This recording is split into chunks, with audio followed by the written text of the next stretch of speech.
नमस्कार। देखिए, इस वीडियो में मैं आपको स्ट्रेस और स्ट्रेन के एमसीक्यू कराऊंगा। टोटल 33 एमसीक्यूज़ हैं जो इस पार्ट में मिलेंगे।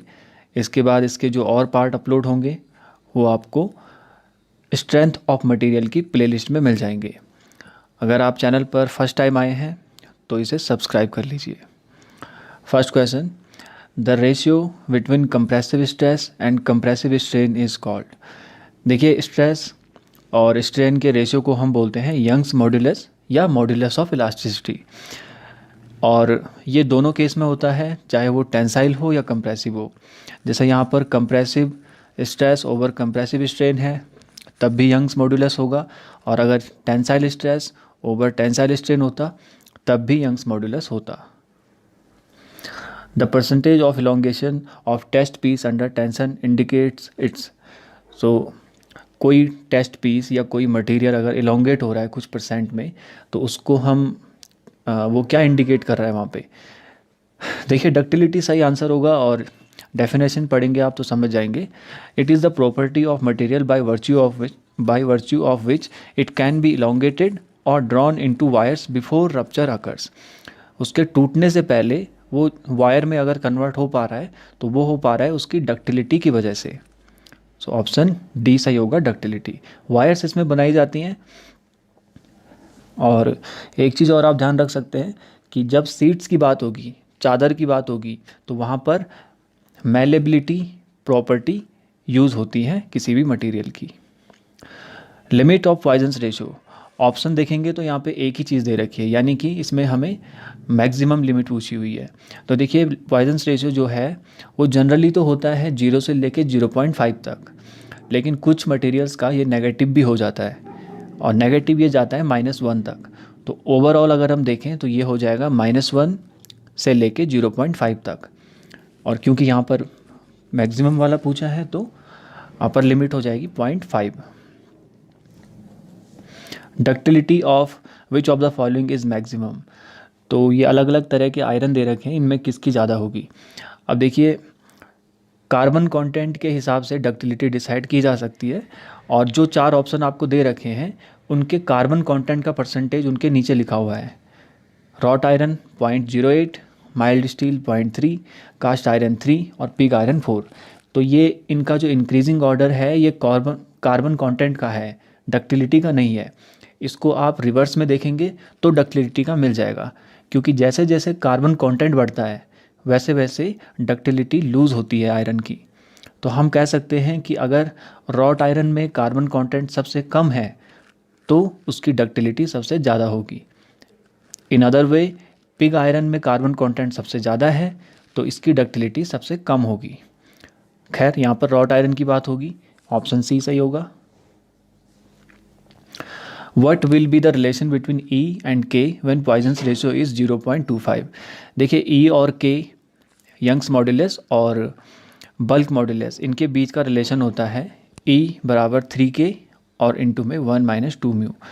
अब म्यू क्वेश्चन में दे रखा है 0.25, उसको वहाँ पर रखेंगे, इनटू करेंगे तो ओवरऑल मिलेगा E बराबर 1.5K। Strain energy stored in a solid given as.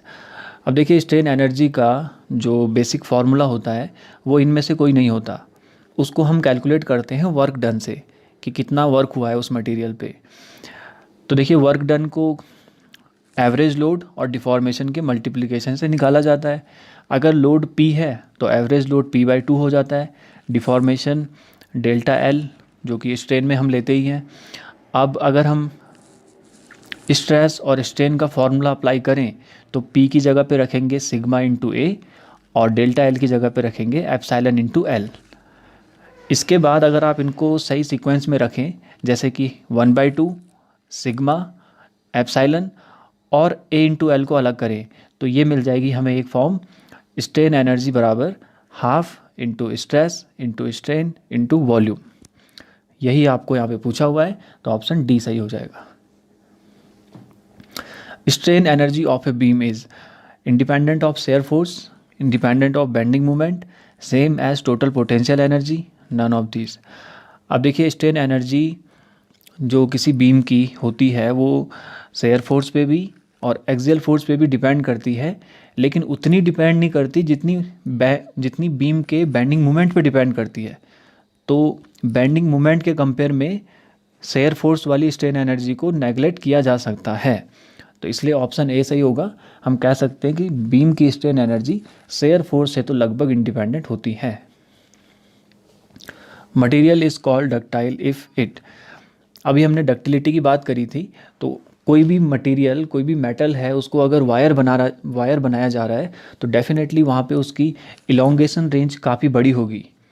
तो हम कह सकते हैं कि a material is called ductile if it has long plastic elongation range.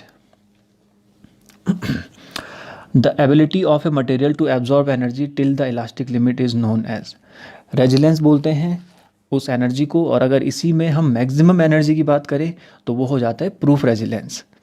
ये स्ट्रेन एनर्जी से रिलेटेड टर्म है। इसमें एक और टर्म आती है मॉड्यूलस ऑफ रेजिलेंस, उसकी बात हम आगे करेंगे। विच of the following is least elastic, तो देखिए इस तरह के सवालों में अगर रबर है वहाँ पर तो ज़्यादातर रबर ही सही आंसर होता है, क्योंकि ये सबसे कम इलास्टिक होता है। इवन स्टील भी इससे ज़्यादा इलास्टिक होता है। देखिए अगर आप मेरे चैनल पर अपलोड हुई सभी वीडियोस को एक्सेस करना चाहते हैं तो आप चैनल को ज्वाइन करिए। उसके लिए आपको मंथली फ़ीस देनी है 199 रुपये, और ऐसा करने से आप चैनल पर मेंबर बन जाएंगे। मेंबर बनने के बाद जितनी भी मेंबर्स ओनली वीडियोस हैं उनको एक्सेस कर पाएंगे। जितनी भी मेंबर्स ओनली वीडियोस हैं उनकी एक प्लेलिस्ट बनी हुई है, उसका लिंक मैंने डिस्क्रिप्शन में दे रखा है। A L meter long bar having cross section area A is subjected to gradually applied load W. The strain energy stored in the bar is given by. देखिए अब आप ऑप्शन देखेंगे तो W, L, A, E इन चीज़ों की बात की जा रही है। तो अभी हमने जो फॉर्मूला पढ़ा था उसकी मदद से हम निकाल सकते हैं। अगर आपको ये चीज़ डायरेक्ट पता है तो ठीक है, नहीं पता तो इसको इस तरह से कैलकुलेट कर सकते हैं। सबसे पहले आप स्ट्रेस, स्ट्रेन और वॉल्यूम को समझ लीजिए। तो देखिए अगर लोड W है और एरिया A है, स्ट्रेस हो जाएगा W/A। स्ट्रेन में हम इधर लेफ्ट साइड में अगर आप देख सकते हैं यहाँ पे स्ट्रेन में stress over Young's modulus apply करेंगे जो कि हुक्स लॉ होता है, वहाँ से ये मिल जाएगा W/AE। स्ट्रेस की वैल्यू रख के वहाँ पे फॉर्मूला रख के, तो इधर आप देख सकते हैं स्ट्रेन की जगह पे W/AE और वॉल्यूम की जगह पे A/L, यानी सबके अपने अपने फॉर्मूले रखने हैं W और A की फॉर्म में। तो ओवरऑल मिल जाएगा W²L/2AE, option B. Strain energy per unit volume of a solid cylinder shaft under axial tension is, अब देखिए अभी जो बात करी थी मॉड्यूलस ऑफ रेजिलेंस की, ये सवाल वही है। पर यूनिट वॉल्यूम में जो स्ट्रेन एनर्जी होती है उसी को हम मॉड्यूलस ऑफ रेजिलेंस बोलते हैं। अब क्योंकि यहाँ पर ऑप्शन में सिग्मा और ई की बात कर रखी है, तो ये जो फॉर्मूला है स्ट्रेन एनर्जी का, half into stress into strain into volume, इसको हम ऐसा भी लिख सकते हैं, ये स्ट्रेस का स्क्वायर ओवर 2E इंटू में V। अब क्योंकि पर यूनिट वॉल्यूम की बात हो रही है तो V से हटा दीजिए, ये बच जाएगा sigma square over 2E। Option C सही हो जाएगा। The ability of a material to absorb energy till the breaking और rupture takes place is known as, ये किसी मटेरियल की टफनेस ही तो होती होगी जिसकी वजह से वो अपने ऊपर आने वाले लोड को एब्जॉर्ब करे और बिना ब्रेक हुए जब तक उस पर रप्चर अकर ना करे, option B. Poisson's ratio is defined as lateral strain over longitudinal strain, आपने पढ़ा होगा। तो लेटरल को हम ट्रांसवर्स भी कहते हैं और लॉन्गिट्यूडनल को axial. Strain energy due to sudden axial load is given by, देखिए दो तरह के बेसिक केस आते हैं इसमें, या तो सडन लोड होगा या फिर ग्रेजुअली अप्लाइड होगा। दोनों को समझिए।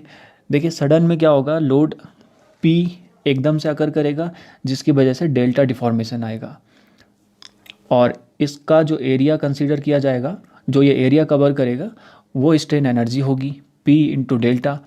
जबकि ग्रेजुअली में धीरे धीरे लोड अप्लाई होगा, तब जाके जब वो P लोड अप्लाई हो चुका होगा तब डेल्टा डिफॉर्मेशन आएगा। उस केस में जो एरिया कवर हो रहा है वो P इंटू डेल्टा का हाफ हो रहा है, तो ये आधा हो जाएगा। सो इसमें आप ऑप्शन में देखेंगे तो क्योंकि सडन का बात कर रखा है तो B हो जाएगा, और ग्रेजुअल की बात करता तो D हो जाता। A linear force deformation relation is obtained in material having elastic stress strain property, having plastic stress strain property, following Hooke's law, which are rigid elastic materials। देखिए फोर्स यानी स्ट्रेस, डिफॉर्मेशन यानी strain, तो हम इसको कह सकते हैं कि लीनियर स्ट्रेस स्ट्रेन रिलेशन जो कि होता है किसी मटेरियल का तब जब वो हुक्स लॉ को फॉलो कर रहा हो। So option C. The property of a material by which it gets permanent deformation under a load which is not recovered after removal of load is called। देखिए elasticity का just opposite है ये, कि load जब हटा दिया उसके बाद भी वो अपनी ओरिजिनल शेप में नहीं आ रहा है, तो इसमें प्लास्टिसिटी सही आंसर हो जाएगा। विच of the following has least carbon content, इसकी बात अभी हमने करी थी, रॉट आयरन होगा सही answer. Total number of elastic constant of an isotropic material are, देखिए आइसोट्रोपिक और होमोजेनियस दोनों टाइप के मटेरियल में दो इलास्टिक कांस्टेंट होते हैं, जो कि ई और जी का पेयर हो सकता है, ई और म्यू का हो सकता है, या फिर जी और म्यू का हो सकता है। सो 2 यानी ऑप्शन ए सही आंसर होगा। Creep of a material is not being ductile to become brittle, disappearance of deformation on removal of load, continued deformation with time under sustained loading। Option D सही है। देखिए क्रीप क्या होता है, लंबे time तक अगर किसी चीज़ पे कोई सस्टेन्ड लोडिंग है उसकी वजह से उसमें डिफॉर्मेशन आ जाना। फॉर एग्जांपल बीम, जो बीम बनाते वक्त बिल्कुल सीधी थी, कुछ सालों बाद उसमें डिफॉर्मेशन आ गया है, इसी को हम क्रीप बोलते हैं। 1 cubic metre of mild steel weighs about, कितना होगा, इसकी डेंसिटी होती है 7850, तो ऑप्शन सी सही हो जाएगा। यही चीज़ अगर सीजीएस में हो तो 7.85 हो जाएगा ग्राम पर सेंटीमीटर क्यूब। और एक चीज़ और आप ध्यान रख सकते हैं कि इसकी जो मॉड्यूलस ऑफ इलास्टिसिटी होती है वो होती है 200 गीगा पास्कल। माइल्ड स्टील की बात हो रही है यहाँ पर, और इसी को हम लिख सकते हैं 2 × 10⁵ newton per mm²। In Brinell hardness test the type of indenter used is, देखिए इस टेस्ट में मटेरियल की हार्डनेस चेक की जाती है कि ये मटेरियल कितना हार्ड है। तो इसमें जो स्टील की बॉल यूज़ की जाती है उसको मटेरियल के ऊपर रखा जाता है और फिर उस पर कुछ सर्टेन लोड्स लगाए जाते हैं। तो इस सवाल में हमें सिर्फ इतना ही बताना है कि वो एक हार्ड स्टील बॉल होती है जिसको इंडेंटर के तौर पे यूज़ किया जाता है। एक छोटी सी चीज़ और आप ध्यान रख सकते हैं, ये जो बॉल यूज़ होती है ये 10 mm डाया की होती है। Percentage increase of carbon in steel decreases it's, अभी हमने इसकी बात कर ली है लेकिन इसमें एक पॉइंट और ऐड होगा। देखिए कार्बन परसेंटेज बढ़ने से डक्टिलिटी तो कम होती है लेकिन ब्रिटलनेस बढ़ती है, यानी कार्बन कंटेंट बढ़ेगा तो उस मटेरियल की नाजुकता बढ़ेगी और उसकी डक्टिलिटी कम हो जाएगी। यहाँ पर डिक्रीजेज लिखा हुआ है तो ऑप्शन बी सही होगा। अगर क्वेश्चन में इंक्रीजेज लिखा होता तो ऑप्शन डी सही होता, brittleness. Weight of 10 mm diameter mild steel rod पर metre length is equal to, देखिए बड़ा सिंपल क्वेश्चन है, इसमें आपको डेंसिटी मास वॉल्यूम का फार्मूला लगाना है। जिन चीज़ों का ध्यान रखना है वो ये है कि एक तो माइल्ड स्टील की डेंसिटी पता होनी चाहिए, दूसरा यहाँ पर वॉल्यूम का कौन सा फार्मूला लगेगा, यानी कि जो चीज़ दे रखी है वो किस शेप में है ये पता होना चाहिए।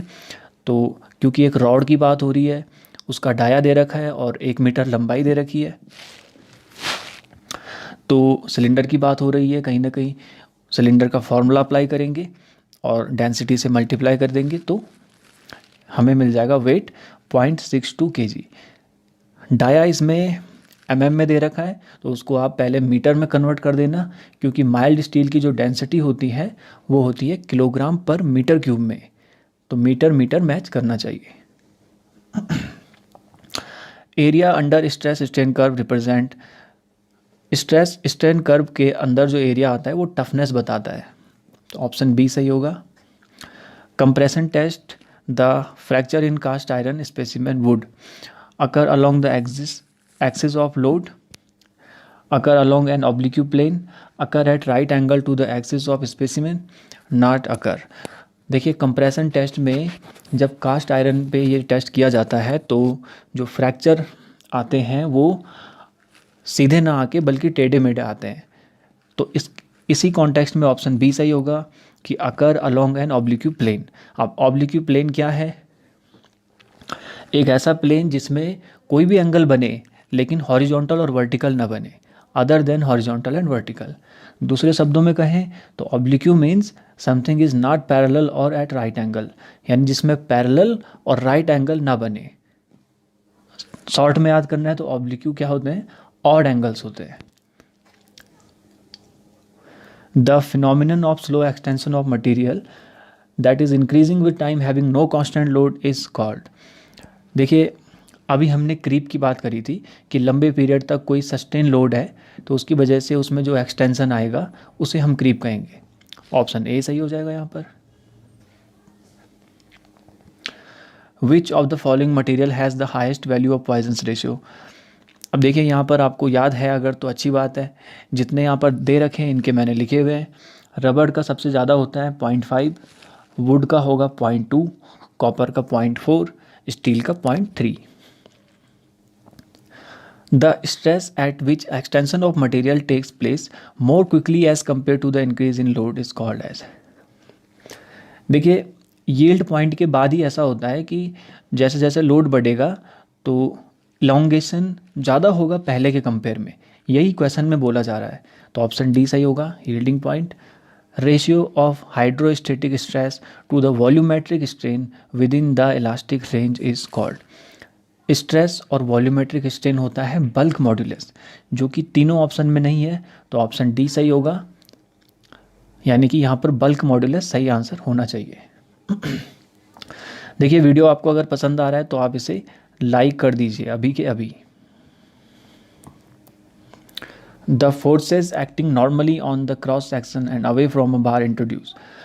देखिए नॉर्मली कहा हुआ है यानी परपेंडिकुलर है, और अवे फ्रॉम है तो अवे फ्रॉम में टेंसाइल हो जाएगा, और अगर ये टूवार्ड्स होता तो उस केस में ये कंप्रेसिव हो जाता। तो यहाँ पर ऑप्शन बी सही है। In a tensile test, when the material is stressed beyond elastic limit, the tensile strength dash as compared to the stress decreases slowly, increases slowly, decreases more quickly, increases more quickly। देखिए elastic limit के बाद stress ज़्यादा very नहीं कर रहा है, लेकिन strain बहुत ज़्यादा फ्लक्चुएट कर रही है। बी पॉइंट के बाद आप देख सकते हैं। तो हम कह सकते हैं कि tensile strain increases more quickly as compared to the stress। Last question है, material is said to be perfectly elastic if it regains its original shape on removal of load। पहला ही ऑप्शन ठीक है, परफेक्टली इलास्टिक तभी होगा जब वो अपनी original shape regain कर ले लोड को रिमूव करने के बाद।